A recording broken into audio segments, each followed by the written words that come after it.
ایک عرصے کے بعد آپ کی خدمت میں حاضر ہوا ہوں، اور وجوہات جو بھی ہوں لیکن اب آپ کے سامنے حاضر ہوں۔ اور آج کی جو تقریر ہے وہ اسلام کے ایک بہت بڑے مفکر کے متعلق،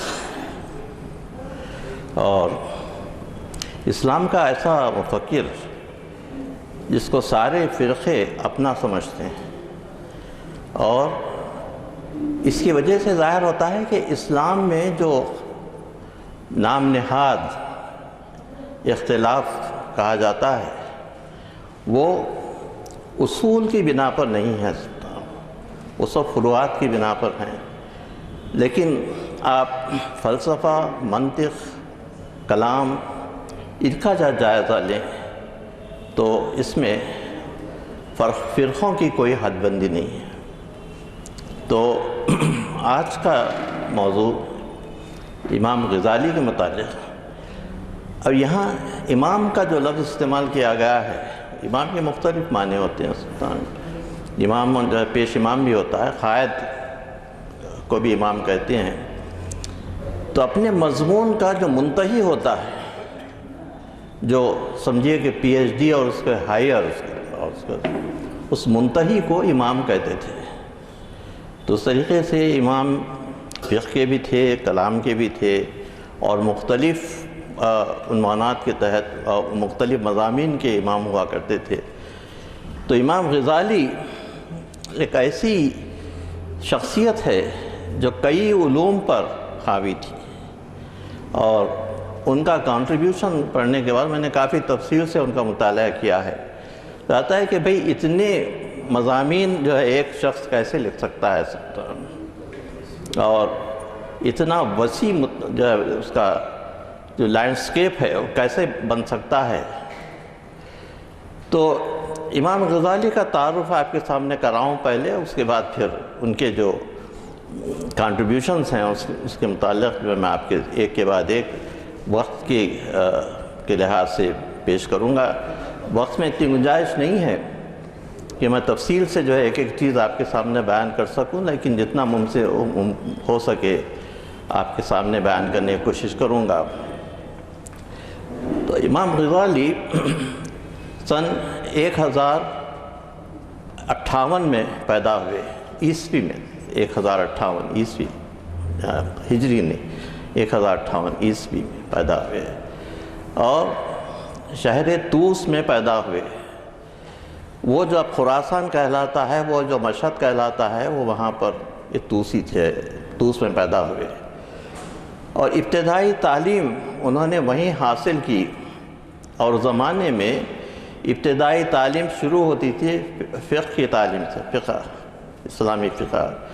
تو اس طریقے سے اسلامی فقہ کی تعلیم انہوں نے شروع کی اپنے بچپن سے، اور ایک کم عمری ہی میں ان کو بڑے اچھے اچھے استاد ملے، اور ان میں قابل ذکر الجوانی ہے، جو اس زمانے میں ان کی بڑی شہرت تھی، اور اشاعرہ میں وہ بہت منتہی سمجھے جاتے تھے، اور وہ ان کی شہرت بہت عام پھیلی ہوئی تھی۔ تو انہوں نے غزالی کو فلسفہ، کلام اور منطق کی تعلیم دی۔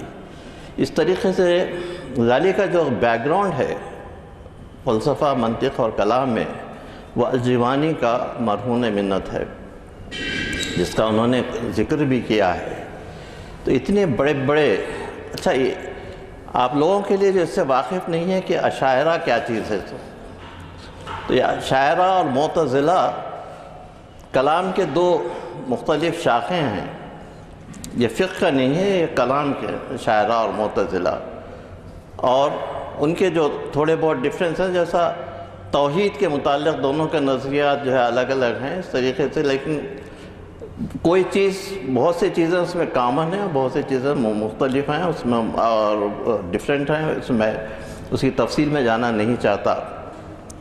تو اشاعرہ کا جو اسکول تھا، وہ اشاعرہ کا اسکول بہت وسیع اسکول تھا اس زمانے میں، علامہ فخر الدین رازی، آپ نے جس کا نام سنا ہوگا، مباحث مشرقیہ جن کی لکھی ہوئی ہے، وہ اشاعرہ سے تعلق تھا اس کا۔ اب اقبال کو اس میں شک ہے کہ غزالی اشاعرہ میں تھے یا نہیں تھے، اشاعرہ کی انہوں نے تعلیم حاصل کی تھی، لیکن وہ اشاعرہ میں تھے یا نہیں تھے، ان کو اس میں شک ہے، کہا کہ نہیں وہ اشاعرہ نہیں تھے۔ ایک بہت ہی برا، بہت ہی وسیع ان کا مسلک تھا اس طریقے سے کہ وہ ہر چیز پر وہ حاوی تھے، اس پر اشاعرہ سے خاص ان کا کوئی تعلق نہیں تھا، لیکن انہوں نے تعلیم ان سے ہی حاصل کی۔ اس کے بعد وہ مشہد سے جرجان گئے، جہاں پر وہ یہ تعلیم ان کی جو ہے جاری تھی، اور اس کے یہ منطق، کلام اور یہ علم حدیث کی، اور وہاں اس موقع پر وہ کافی حد تک سیکھ چکے تھے علم، اور ان کا جو ٹرننگ پوائنٹ تھا زندگی کا وہ تھا کہ وہ سن 1085 میں ان کی ملاقات نظام الملک سے ہوئی۔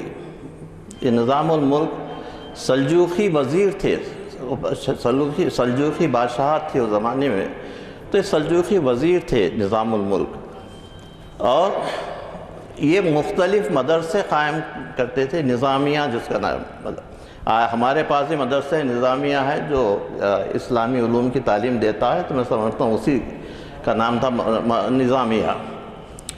تو یہ بہت بڑی یونیورسٹی کی حیثیت تھی اس کی، تو اتنے بڑے عالم ہو گئے تھے جب تک کہ الجوانی جو اس مدرسے کے ڈائریکٹر تھے، انہوں نے ہی اپنی زندگی میں ہی اپنے شاگرد کو کہا کہ اب تم میرے جگہ آ سکتے ہو۔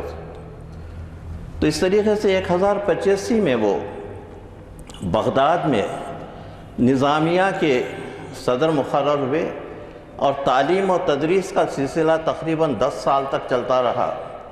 1085 سے لے کر 1095 تک درس و تدریس کا سلسلہ چلتا رہا، اور ان کی جتنی بھی کتابیں ہیں اور جو بھی کنٹریبیوشن ہے 10 ایئرس کا، اس میں بہت بڑا دخل اور بہت بڑا حصہ رہا ہے۔ لیکن اس میں یہ ہوا کہ سن 1092 میں نظام الملک کو قتل کر دیا گیا۔ وہ جو اس کے ریزنز تھے میں اس میں جانا نہیں چاہتا اس کے ڈیٹیلز میں۔ بہرحال مذہبی کشمکش کے سلسلے میں وہ ان کو قتل کر دیا گیا، اور اس کے بعد سیاسی طور پر جو ہے امام غزالی کے لیے کوئی سپورٹ باقی نہیں رہا اس کے بعد 1092 کے بعد۔ لیکن انہوں نے 1095 تک سلسلے کو جاری رکھا، اور 1095 میں انہوں نے اپنے درس و تدریس سے اپنے استعفیٰ دے دیا وہاں پر، وہ اپنی خدمت سے، اور اس کے بعد وہ شام، نیشاپور وغیرہ اور دوسرے فلسطین مختلف علاقوں کی سیر کو جانے لگے، اور وہاں کے سب حالات معلوم کرنے لگے۔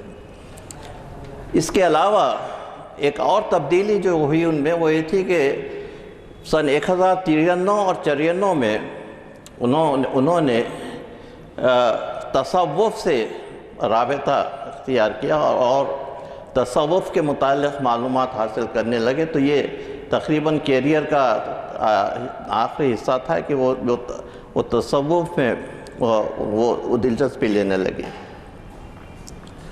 اب امام غزالی کے متعلق یہ کہنا غلط ہے کہ انہوں نے بہت سی چیزیں ایسی لکھی جو بعض فرقوں کے اعتقادات کے خلاف ہے، لیکن ایسی کوئی بات نہیں ہے۔ ان کی جو بہت بڑا کنٹریبیوشن یہ ہے وہ تشکیک ہے، ڈاؤٹ، تشکیک، شک جسے تشکیک۔ یہ تشکیک کس چیز میں تھی؟ تشکیک اس کا بہت بڑا کنٹریبیوشن تھا۔ تشکیک اس میں تھا کہ اپنے نفس کے محاسبے میں انہوں نے تشکیک سے کام لیا کہ میرا نفس کس پوزیشن پر ہے، اور کیا چیز جانتا ہے، کیا چیز نہیں جانتا ہے، اور جو چیز نہیں جانتا ہے اس کو جاننا چاہیے، تو بغیر کسی دوسرے حوالے کے اپنا نفس کا محاسبہ انہوں نے خود کیا تھا تشکیق کے ذریعے سے کہ ان کے نفس کی کیا حالت ہے اور نفس کس مقام پر ہے۔ اس کے علاوہ خیالات کی گہرائیوں میں پڑھ کر انہوں نے سچ کی تلاش شروع کی، حق کی تلاش اور سچ کی تلاش شروع کی، اس لیے کہ ایسا سچ جو ناقابل تنسیخ ہو اور ایسا شک جس کے بعد کوئی ڈاؤٹ باقی نہیں رہے، اس کی انہوں نے شروع کی۔ لیکن بعض لوگوں کا خیال ہے کہ یہ شک شاید مذہبی اصولوں کے متعلق ہوگا، لیکن یہ بالکل غلط بات ہے۔ یہ شک صرف فلسفے کے اصولوں کے لیے تھا اور اپنے جاننے کے متعلق تھا اور سیلف ایویلیویشن کے طور پر تھا یہ شک۔ لیکن جہاں تک مذہب کا تعلق ہے، مذہب میں پہلی چیز جو اللہ جو فرماتا ہے وہ کہتا ہے لا ریب فیہ ذالک الکتاب لا ریب فیہ ھدی للمتقین الذین یؤمنون بالغیب۔ یہ وہ کتاب ہے جس کو کسی شک کرنے والے کو شک کی گنجائش نہیں ہے، تو یہاں تشکیک کا کوئی سوال ہی پیدا نہیں ہوتا ہے۔ اور جو غیب پر ایمان لے آتے ہیں وہ مذہب کے اصول کے متعلق ان کو کوئی شک نہیں تھا، مذہب کے دوسرے جو حقائق ہیں ان میں کوئی شک نہیں تھا، لیکن یہ شک فلسفے کے لیے تھا اور اپنے نالج کے متعلق تھا۔ تو یہ اسلام کے متعلق وہ بہت ہی سچے مسلمان اور آخر تک سچے مسلمان رہے۔ اور بہت سے لوگوں کا خیال تھا کہ میں اس کو تفصیل میں جانا نہیں پڑتا کہ وہ ان کا جو کہا تھا کہ وہ توحید کے عقائد سے بھٹک گئے تھے، بالکل غلط بات ہے، بالکل آخر تک بڑے سچے مسلمان رہے۔ تو تشکیک کا یہ کنٹریبیوشن تھا۔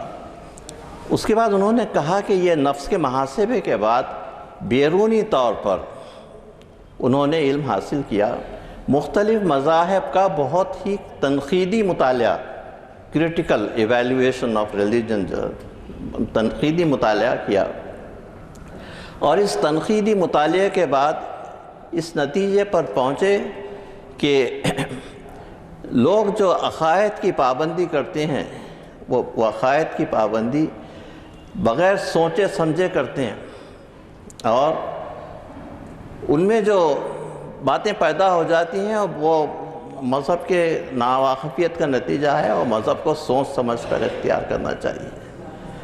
قرآن میں خود اللہ فرماتا ہے افلا تدبرون، یہ خود سورہ محمد کی آیت ہے، افلا تدبرون القرآن ام علی قلوب اقفالها، یہ قرآن پر غور و فکر کیوں نہیں کرتے، کیا ان کے دلوں پر قفل پڑ گیا ہے؟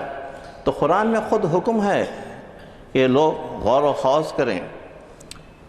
تو یہ جو ہے وہ غور و خوض مختلف چیزوں میں انکار کے لیے نہیں ہے، بلکہ اپنے ایمان کی پختگی کے لیے جو ہے غور و خوض کرنے کا حکم ہے کہ اپنے ایمان میں اور پختگی آئے۔ تو انہوں نے کہا کہ نالج کے، علم کے دو سورسز ہیں۔ ایک تو جو ہے نالج کا پہلا سورس جو ہے وہ نفس ہے، نفس سے جو ہے نفس جو ہے اس کا مرکز ہے۔ اقبال نے بھی نفس کے اور نالج کے متعلق یہ دونوں کے ارتباط کے بہت سے مقامات کا تذکرہ کیا ہے۔ اور دوسرے نالج کا ذریعہ ایسے حقائق ہیں جو بالکل صاف صاف ہیں، بالکل کلین حقائق، وہ جو ہے وہ پھر علم کا ذریعہ۔ انہوں نے کہا کہ ان دونوں سے جو ہے علم حاصل ہوتا ہے اور انسان آگے بڑھنے کی کوشش کرتا ہے اور اس کو حاصل کرنا چاہیے۔ اس کے بعد انہوں نے کہا کہ